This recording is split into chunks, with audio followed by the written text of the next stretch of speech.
আজকে যে বিষয়টা আমি এখানে আলোচনা করার চেষ্টা করব, 2026 সাল যদি আপনি 6 সংখ্যা অর্থাৎ শুক্র গ্রহ দ্বারা পরিচালিত হন, তাহলে 2026 সালটা আপনার জন্য কীরকম যেতে পারে সেটাই এখানে আলোচনা করব। এবং একটা অতি সামান্য একটা ছোট্ট অঙ্কের দ্বারাই আপনি বুঝে ফেলতে পারবেন যে আপনি 2026 সাল শুক্র গ্রহ দ্বারা পরিচালিত হচ্ছেন কিনা। এর জন্য লাগবে শুধু আপনার জন্ম তারিখ, অর্থাৎ ইংরাজি মাসের জন্ম তারিখ এবং ইংরাজি মাসটা।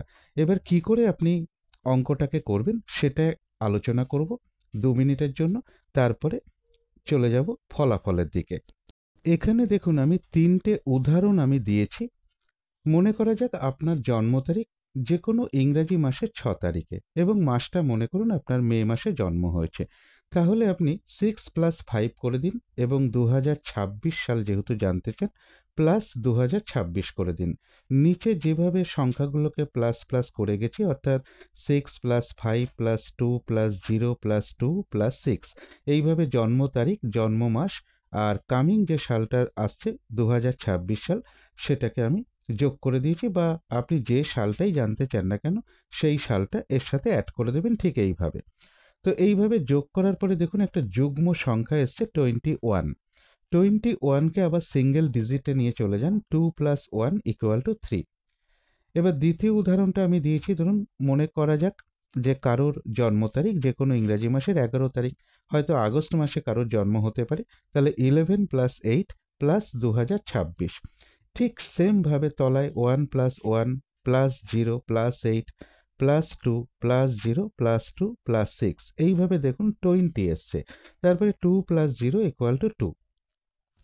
3 নম্বর উদাহরণটা দিয়েছি দেখুন, মনে করা যাক কারোর জন্ম যে কোনো ইংরাজি মাসের 25 তারিখ, হয়তো তার জুলাই মাসে জন্ম, তাহলে 25 + 7 করে দিন আর সাথে 2026 সালটাকে যোগ করে দিন। তাহলে ঠিক সেমভাবে যোগটা করুন, দেখুন 2 + 5 + 0 + 7 + 2 + 0 + 2 + 6 = এসছে 24। এইবার দেখুন 2 + 4 যোগ করে এসছে নাম্বার 6। এইভাবে যদি আপনার জন্ম তারিখ বা জন্ম মাস এবং তার সাথে 2026 সালটাকে যোগ করার পরে সিঙ্গেল সংখ্যা বা ডিজিটটা যদি আপনার 6 আসে বা নাম্বার 6 আসে, তাহলে জানবেন 2026 সাল আপনি 6 সংখ্যা দ্বারা পরিচালিত হচ্ছেন, অর্থাৎ শুক্র গ্রহ দ্বারা পরিচালিত হচ্ছেন। সংখ্যাতত্ত্বের নিয়ম অনুসারে যেমন 1 সংখ্যাকে রবি গ্রহের সংখ্যা বলা হয়, 2 সংখ্যাকে চন্দ্র গ্রহের সংখ্যা বলা হয়, 3 সংখ্যাকে বৃহস্পতি গ্রহের সংখ্যা বলা হয়, 4 সংখ্যাকে রাহু গ্রহের সংখ্যা বলা হয়, 5 সংখ্যাকে বুধ গ্রহের সংখ্যা বলা হয়। এই ভিডিওগুলো আমি আগেই দিয়ে দিয়েছি। আজকে আলোচনা করব নাম্বার 6 দিয়ে। তারপরের ভিডিও দেবো নাম্বার 7, 8, 9। 7 মানে কেতু গ্রহ, 8 মানে শনি গ্রহ, 9 মানে মঙ্গল গ্রহ। তো এইভাবে সংখ্যাতত্ত্বের নিয়ম অনুসারে আমি অবশ্যই আরও 3টে ভিডিও আপনাদের সামনে দেব। তো এইভাবে যদি দেখেন যে নাম্বার 6 আপনার প্লে করেছে বা সিঙ্গেল ডিজিটটা এসছে, তাহলে আপনি শুক্র গ্রহের দ্বারা পরিচালিত হবেন। এবারে আলোচনা করব ফলাফলটা কি হতে পারে। এইভাবে আপনার জন্ম তারিখ এবং জন্ম মাস এবং 2026 সাল যোগ করার পর যদি আপনি 6 সংখ্যা দ্বারা পরিচালিত হন, তো এই বছরটা কিন্তু একটা খুশির বছর, উন্নতির বছর, অর্থ উপার্জনের বছর। অর্থাৎ এই বছরে কিন্তু আপনার অর্থ উপার্জন কিন্তু বাড়বে। সামাজিক দিক থেকে সম্মান প্রাপ্তি বলুন, প্রতিষ্ঠা প্রাপ্তি বলুন, অর্থ বৃদ্ধি বলুন, পারিবারিক সুখ শান্তি বলুন, দাম্পত্য জীবনে শান্তি বলুন, প্রেমজ সম্পর্কের ক্ষেত্রে উন্নতি বলুন, বা প্রেমজ সম্পর্কে যদি কোনো সমস্যা থেকে থাকে সেটা সমাধান হওয়া বলুন, বহুদিন ধরে ভাবছেন একটা ফ্ল্যাট কিনবো বা গাড়ি কিনবো, সেটাও কিন্তু সম্ভব যদি আপনি 2026 সাল শুক্র গ্রহের দ্বারা পরিচালিত হন। গৃহে নিত্য নতুন জিনিস আসার সম্ভাবনা রয়েছে এবং একটা লাক্সারিয়াস লাইফ লিড করার বছর কিন্তু এটা আপনার জন্য। অর্থাৎ বছরটা আরামদায়ক হতে চলেছে এবং সকলের সাথে একটা সুন্দর একটা সম্পর্ক গড়ে তোলা বা গড়ে ওঠা বলুন, সম্মান প্রাপ্ত হওয়া বলুন, প্রতিষ্ঠা প্রাপ্ত হওয়া বলুন, আয় বৃদ্ধি বলুন, পরীক্ষায় সফলতা বলুন, স্ত্রীর দিক থেকে বা কোনো নারীর দিক থেকে সহযোগিতা লাভ বলুন, এগুলো কিন্তু নির্দেশ করছে যদি আপনি ৬ সংখ্যা বা শুক্র গ্রহ দ্বারা পরিচালিত হন, বা যারা অনেক দিন ধরে বিবাহের চেষ্টা করছেন, বিবাহে বাধা পড়ছে, তো তারা যদি শুক্র গ্রহ দ্বারা পরিচালিত হন ২০২৬ সাল, কিংবা বৃহস্পতি গ্রহের দ্বারা পরিচালিত হন, কিংবা চন্দ্র গ্রহের দ্বারা পরিচালিত হন, অর্থাৎ নাম্বার 2 সংখ্যা, নাম্বার 3 সংখ্যা এবং নাম্বার 6 সংখ্যা, এই সংখ্যাগুলো দ্বারা যদি কেউ পরিচালিত হন ২০২৬ সাল, তাদের ক্ষেত্রে কিন্তু বিবাহের একটা প্রবল সম্ভাবনা রয়েছে এই বছরে। এবারে প্রশ্ন হচ্ছে, যারা ২০২৬ সাল ৬ সংখ্যা দ্বারা পরিচালিত হবেন, তাদের কি প্রত্যেকেরই উন্নতি হবে, অর্থ বৃদ্ধি হবে, কিংবা গৃহে অ্যাসেট বৃদ্ধি হবে? এটা কি সকলের জন্য হবে? তা কিন্তু নয়। এবারে দেখতে হবে আপনার হরোস্কোপ বা জন্ম পত্রিকাটা। যদি দেখেন আপনার হরোস্কোপে শুক্র খুব ভালো পজিশনে আছে, খুব ভালোভাবে অবস্থান করছে, শুভ গ্রহের দৃষ্টি প্রাপ্ত হচ্ছে, বা উচ্চস্থ রয়েছে, বা শুভ গ্রহের সাথে যুক্ত রয়েছে, শুভ গ্রহ দ্বারা দৃষ্ট রয়েছে, তাদের জন্য কিন্তু ২০২৬ সাল যারা শুক্র গ্রহ বা নাম্বার 6 সংখ্যাটা দ্বারা পরিচালিত হবেন, যা যা শুভ ফলের কথা বলা হলো, তারা কিন্তু বেশিরভাগ ক্ষেত্রে এই শুভ ফলগুলো লাভ করবে।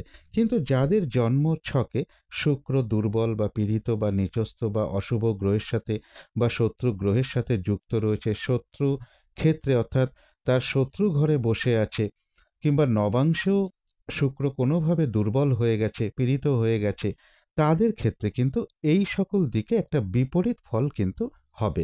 অর্থাৎ অর্থ বৃদ্ধির জায়গায় আর্থিক লস হতে পারে, দাম্পত্য সুখের জায়গায় দাম্পত্য অশান্তি আসতে পারে, ফ্ল্যাট কিনতে গিয়ে, গাড়ি কিনতে গিয়ে বারবার বাধাপ্রাপ্ত হতে পারেন, এবং সামাজিক দিক থেকে কারোর সাথে আপনার কোনো মনোমালিন্যতা হতে পারে, অথবা দাম্পত্য অশান্তি বৃদ্ধি পেতে পারে, বা কোনো নারীর সাথে আপনার কোনো একটা মিসআন্ডারস্ট্যান্ডিংও হওয়ার সম্ভাবনা এই বছরে কিন্তু থাকবে। বিবাহে বাধা থাকবে, প্রেমজ সম্পর্কের মধ্যে সমস্যা সৃষ্টি হবে, যদি কিনা শুক্র কোনোভাবে দুর্বল বা পীড়িত থাকে আপনার হরোস্কোপে। কিন্তু এখানেই শেষ নয়, এখানে আরেকটা প্রশ্ন আছে। অনেকেরই হয়তো জন্ম সালটা জানা নেই।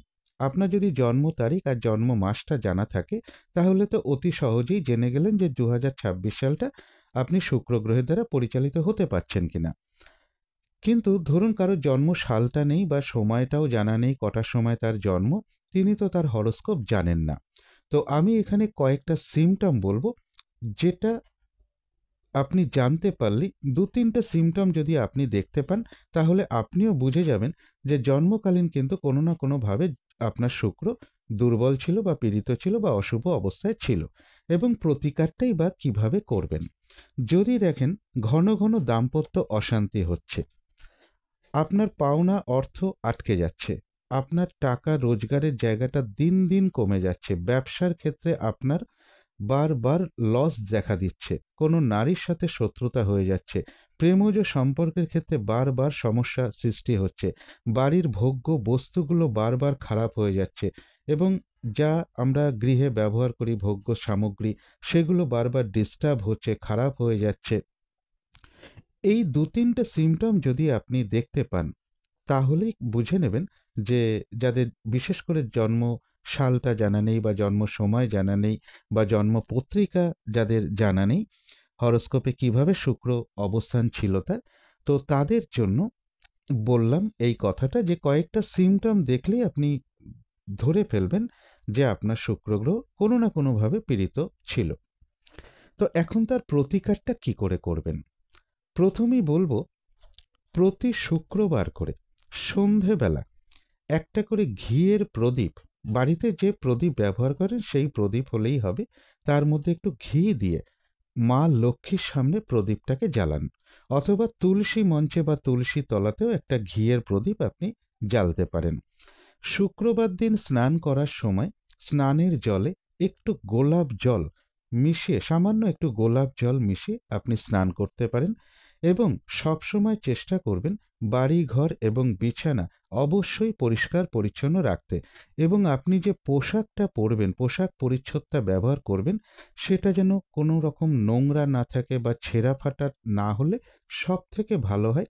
যতটা পারবেন পরিষ্কার পরিচ্ছন্ন পোশাক সবসময় পরার চেষ্টা করবেন, নিজেকে সবসময় ফিটফাট রাখার চেষ্টা করবেন, তাহলেই দেখবেন শুক্র গ্রহের অশুভত্ব কিন্তু আপনার কমতে শুরু করেছে। এবং এর পাশাপাশি বলবো, প্রতি শুক্রবার মানে এক এক শুক্রবার এক একটা করে দ্রব্য, ধরুন কোনো শুক্রবারে একটু কর্পূর নিলেন, কোনো শুক্রবারে একটু সুগন্ধি চাল নিলেন, অর্থাৎ গোবিন্দভোগ চাল হতে পারে, মানে এই ধরনের সুগন্ধি চাল, সে বাসমতি হতে পারে, আপনার মানে গোবিন্দভোগ চাল হতে পারে, একটু চাল হতে পারে, সুগন্ধি ধূপকাঠি। এক এক সপ্তাহে এক একটি দ্রব্য আপনি কোনো মন্দিরে, বিশেষ করে কোনো মায়ের মন্দিরে দিতে পারেন, কালী মায়ের মন্দিরে দিতে পারেন, সন্ধ্যের পরে কিছু দক্ষিণাসহ প্রদান করুন। এবং যারা বিবাহিত তাদের জন্য বিশেষ করে বলবো, শুক্রবারে আপনার সাধ্য অনুযায়ী সন্ধ্যার পরে নিজের স্ত্রীকে কিছু অর্থ প্রদান করুন, বা কিছু গিফট করুন, বা কিছু খাবার তাকে এনে দিন, বা আপনি নিজের হাতে কিছু খাবার কিনে এনে তাকে প্রদান করুন। আর সবথেকে আরেকটা ভালো রেমেডি হচ্ছে, যদি আপনি গরুকে কিছু খাওয়াতে পারেন, সেটা দিনক্ষণ দেখার কোনো দরকার নেই। যদি আপনার সামনে গরু চলে আসে, বা অনেক সময় গরু থাকে আমাদের আশেপাশে, তো গরুকে যদি আপনি খাওয়াতে পারেন, তাহলেও কিন্তু আপনার শুক্র গ্রহের অশুভ ফল কিন্তু কমতে শুরু করবে। যতটা পারবেন নিজেকে সবসময় একটু ফিটফাট রাখার চেষ্টা করবেন। পরিষ্কার পরিচ্ছন্ন বস্ত্র পরিধান করতে পারলে খুবই ভালো হয়। বিছানাটা যেন নোংরা না থাকে, বাড়িঘর তো সবসময় একটু পরিষ্কার পরিচ্ছন্ন করে রাখতে পারলে দেখবেন শুক্র গ্রহের অশুভ প্রভাব কিন্তু আপনার কমতে শুরু করবে। ধীরে ধীরে যে সকল ক্ষেত্রে বাধা বিঘ্নতাগুলো আসছে, অর্থাৎ শুক্র তো আপনাকে দিতে এসছে অর্থ, শুক্র হচ্ছে অর্থের কারক এবং বিজনেসের কারণ। মূল কালপুরুষ রাশিচক্রে কিন্তু শুক্র মেষ রাশির পরেই কিন্তু বৃষ রাশি, যার মালিক কিন্তু শুক্র। দ্বিতীয় ভাব থেকে কিন্তু আমরা অর্থ বিচার করি। যদি দেখেন পারিবারিক ক্ষেত্রে বারবার অশান্তি লেগে যাচ্ছে, দ্বিতীয় ভাব কিন্তু পারিবারিক ক্ষেত্র, তা সেখানেও বুঝে নেবেন যে শুক্র কোনো না কোনোভাবে ডিস্টার্ব হচ্ছে। সপ্তম ভাব থেকে যেমন আমরা বিবাহ বিচার করি, ম্যারেজ বিচার করি, বা পার্টনার বা পার্টনারশিপ বিজনেস বিচার করি। তো এই সকল ক্ষেত্রে সমস্যা আসা মানে, কারণ রাশিচক্রের মূল কালপুরুষ রাশিচক্রের সপ্তম রাশিটা কিন্তু তুলা রাশি। তো সপ্তম ভাব থেকে আমরা যা যা বিচার করি সেই সকল ক্ষেত্রেও আপনার সমস্যা আসবে। তো এই সমস্যাগুলো থেকে বেরোনোর জন্য আমি যে প্রতিকারগুলো বললাম, খুব সিম্পল প্রতিকার, এগুলো একটু পালন করে দেখুন। আশা করি ঠিক মায়ের কৃপায় আপনার বাধা বিঘ্নতা দূর হতে শুরু করবে। তো আজকের আলোচনা ছিল এইটুকুই। আগামী ভিডিওতে আমি আলোচনা করব যারা 2026 সাল নাম্বার 7 অর্থাৎ কেতু গ্রহের দ্বারা পরিচালিত হবেন, তাদের 2026 সালটা কেমন যেতে পারে, অবশ্যই প্রতিকার সহই আলোচনা করব। তো শেষ করার আগে কালী মায়ের কাছে প্রার্থনা করি আপনাদের সকল দিক থেকে মঙ্গল হোক, সকল দিক থেকে ভালো হোক, এই শুভ কামনা রেখে আজকের মতো এখানেই শেষ করছি।